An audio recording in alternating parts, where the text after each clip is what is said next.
October 2019 was unusually hot in Cape Coral, Florida. The sun beat down on the asphalt, and the humid air seemed to hang over everything like a thick blanket. Residents of this small town in southwest Florida were used to such weather, but something was different that year. There was a sense of foreboding in the air, as if a storm was coming. Kristen Melton, a 35-year-old Cape Coral resident, woke up early on October 7th with a feeling that this day would be special. She couldn't explain why, but she felt that something would be different. Kristen worked as a nurse at a local hospital and was known for her kindness and compassion.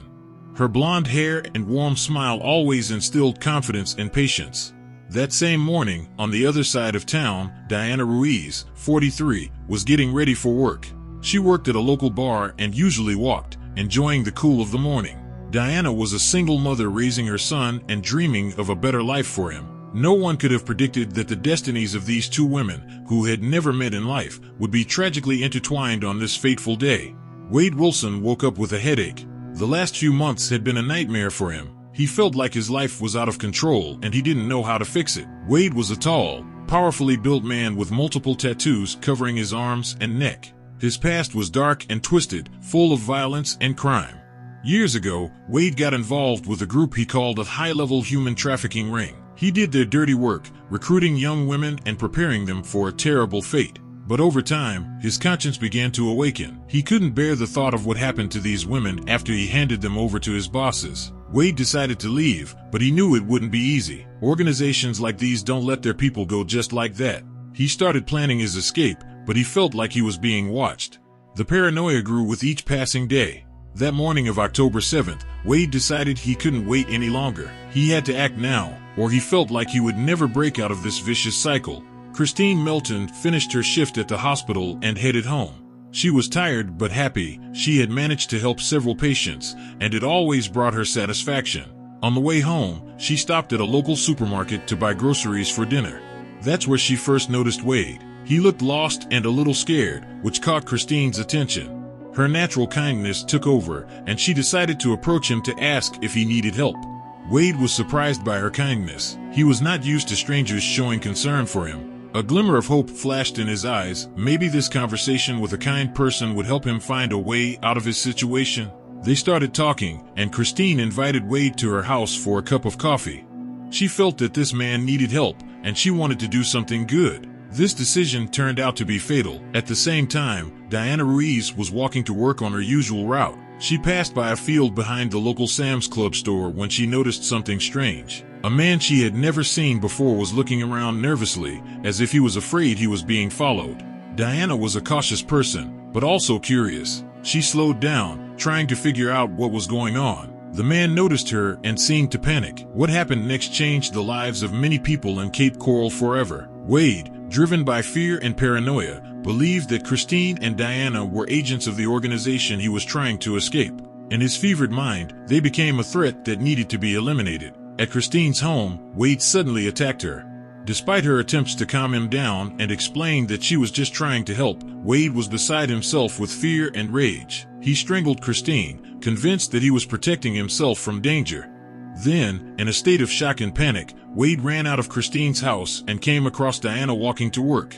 Fearing that she might have seen or known something, he attacked her as well, dragging her into a field behind Sam's Club. The bodies of both women were discovered over the next few days. News of the double murder rocked the quiet town of Cape Coral. Residents accustomed to a quiet life suddenly found themselves in the center of a bloody drama. The police launched a large-scale investigation. They interviewed witnesses, reviewed surveillance cameras, and collected evidence. They soon came to the attention of Wade Wilson, who was already in custody on unrelated assault charges. In November 2019, a grand jury returned an indictment against Wade Wilson. He was charged with multiple counts, including 2 counts of first-degree murder. While Wade awaited trial, the full horror of his actions began to dawn on him. Guilt and fear of possible punishment pushed him to take a desperate step, an attempt to escape from prison in October 2020. The attempt failed and only added new charges to the already existing ones. In desperation, Wade began contacting local media, in particular the Scripps News Fort Myers. He told them his version of events, claiming that he was involved in a high-level human trafficking ring and that he was framed for trying to escape. These claims seemed fantastic to many, but they added a new twist to an already complicated case. Wade Wilson's trial began on June 10, 2024. The courtroom was packed. It seemed like the entire Cape Coral area had come to see the man who had brought so much grief to their town. Prosecutors presented compelling evidence of Wilson's guilt. They described how he strangled both women, how he tried to cover up his crimes, how his DNA was found on the victims' bodies. Wilson's defense tried to paint him as a mentally ill man who acted in a state of paranoia and fear. They argued that his actions were not premeditated, but rather the result of a profound mental breakdown. Wade himself appeared lost and confused at the trial. His tattoos were hidden under layers of makeup, a bizarre detail he asked the court to allow, fearing that his appearance might negatively affect the jury. One of the most emotional moments of the trial was the testimony of Wade's biological father. He described a phone call in which Wade allegedly confessed to the murders, saying, "I'm a killer." The words, spoken in an elderly man's shaky voice, shocked everyone in the courtroom. The jury also heard heartbreaking testimony from Diana Ruiz's son and fiancé. They spoke of what a wonderful mother and partner she was, how much she meant to her family. Their words filled the courtroom with an almost tangible sadness.